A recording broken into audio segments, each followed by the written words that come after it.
Ya, assalamualaikum warahmatullahi wabarakatuh.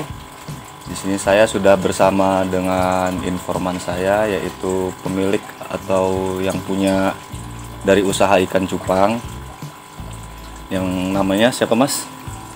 Oke, nama saya Anggi, panggil saja Anggi. Mas Anggi, asalnya dari mana, Mas? Asal dari Bangkalan, Madura.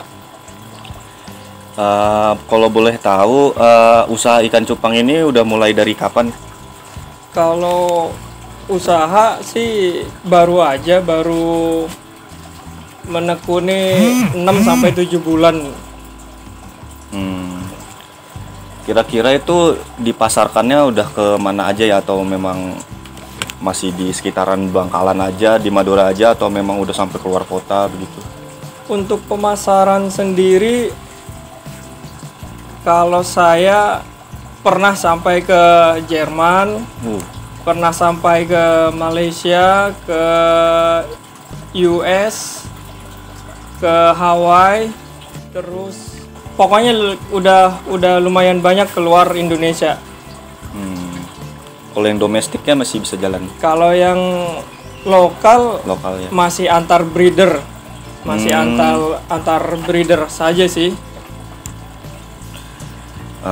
Kan tadi Mas Anggi itu nyebut udah sampai keluar negeri tuh, bisa sampai dari ke tadi salah satunya Hawaii, Amerika, US. Nah, itu ada kendala nggak entah di ekspornya atau di cukainya apa gimana? Untuk kendala nggak ada, soalnya kita mengirim pakai jasa transshipment. Jadi prosesnya sebelum ikan dikirim, kita treatment dulu ikannya supaya sehat. Habis itu kita kirim ke Jakarta ke transshipmentnya. Setelah sampai di Jakarta, nanti ikannya itu bakal dikarantina. Nah, setelah karantina, begitu tanggal pengirimannya datang, ikan langsung dikirim ke negara tujuan gitu. Itu biasanya ada biaya buat pengiriman gitu nggak, Mas? Ada, untuk biaya ada. Untuk per ekor kira-kira enggak, untuk per ekor itu $7 US. Kira-kira kalau dirupiahin itu bisa sampai 100 ribuan. Iya, 100 ribuan ya? Enggak. 7 $7 itu sekitar 100 ribuan. Nah, 100 kurang lebih lah 100 ribuan. Nah, kira-kira nih Mas, usaha ini kan udah lumayan cukup lama nih, 6 bulan. Nah, kira-kira Mas mau berniat nggak buat jadikan usaha ini tuh jadi dikembangkan lebih luas lagi, lebih besar lagi, terus dijadikan usaha turun-temurun gitu, kayak usaha keluarga gitu?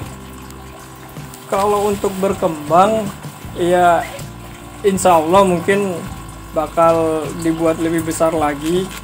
Soalnya kenapa, kalau ikan cupang sendiri bahasa ilmiahnya beta fish itu, dia punya perkumpulan yang boleh dibilang dia seluruh dunia. Jadi nama perkumpulannya itu International Beta Competition. Nah, di situ wadahnya ikan cupang, sama seperti kucing. Mereka punya perkumpulan sekelas dunia, di mana yang nilai jualnya itu bisa kemungkinan akan berlangsung terus menerus gitu loh. Sesuatu apa ya? Jadi maksudnya bisa konsisten gitu, gak bakal pernah vakum. Soalnya mereka punya wadah internasional gitu. Ya, ada komunitasnya tersendiri. Ada komunitasnya gitu. tersendiri ya. Jadi bakal mau dikembangkan lagi nggak Mas buat usahanya Mas sendiri gitu? Bakal, ya. Mau dikembangkan, mau lebih besar lagi nanti.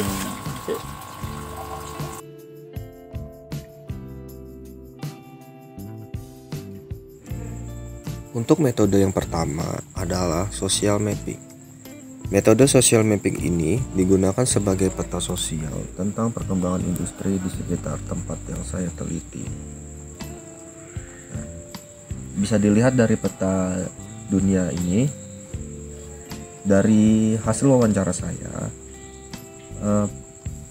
industri ikan cupang yang informan saya jalani itu sudah sampai bisa penjualannya bisa sampai ke luar negeri. Salah satunya bisa sampai ke USA atau Amerika Serikat, Jerman, Malaysia, Australia, hingga Hawaii. Dan untuk yang domestiknya, penjualan ikan cupang dari informan saya itu sudah sampai ke kota Jakarta, Bali, Nusa Tenggara Barat, ke Semarang, ke ibu kota Jambi, Lampung, hingga Samarinda.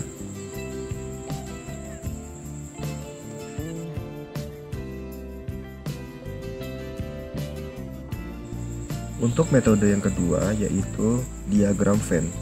Diagram Venn ini digunakan untuk menggambarkan permasalahan yang sangat krusial dengan memberikan lingkaran. Dengan bentuk lingkaran besar, lingkaran sedang, hingga lingkaran yang kecil. Dari bisa kita lihat diagram Venn yang saya buat, industri ikan cupang yang informan saya jalani memiliki masalah yang paling utama, yaitu di lingkaran yang warna biru, yaitu kesehatan ikan saat pengiriman dan karantina ikan saat pengiriman yang cukup lama, dan itu menyebabkan jangka waktu yang memakan yang sangat lama.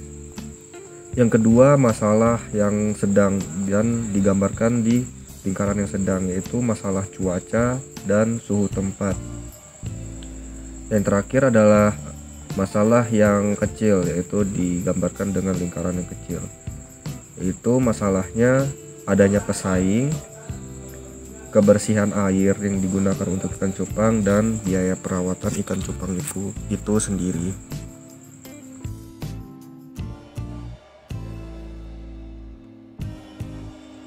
Untuk metode yang ketiga yaitu metode food basket. Metode food basket ini digunakan untuk melihat sebuah pola konsumsi atau pemenuhan kebutuhan dasar dari pemilik industri tersebut.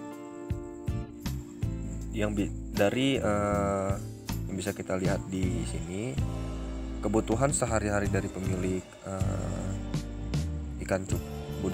industri ikan cupang ini yaitu bahan bakar minyak untuk pengantaran, bahkan sehari-hari, modal untuk usaha, peralatan untuk menunjang industri ikan cupang, kepuasan pelanggan, dan alat transportasi untuk pengiriman ikan yang akan dikirim.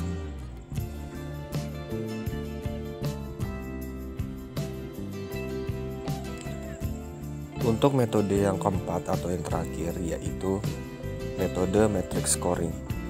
Metode matrix scoring ini digunakan untuk melihat skala prioritas masalah, pemecahan masalah, dengan digambarkan dengan skor yang muncul dari pemilik industri tersebut.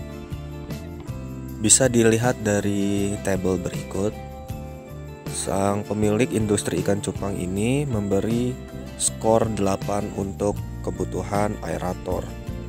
Yang kedua, dia memberikan skor 10 untuk kolam penampungan benih ikan, skor 9 untuk vitamin untuk ikan, skor 5 untuk biaya ekspor, skor 7 untuk bensin atau BBM untuk mengantar barang, skor 4 untuk daun ketapang untuk penunjang kesehatan ikan.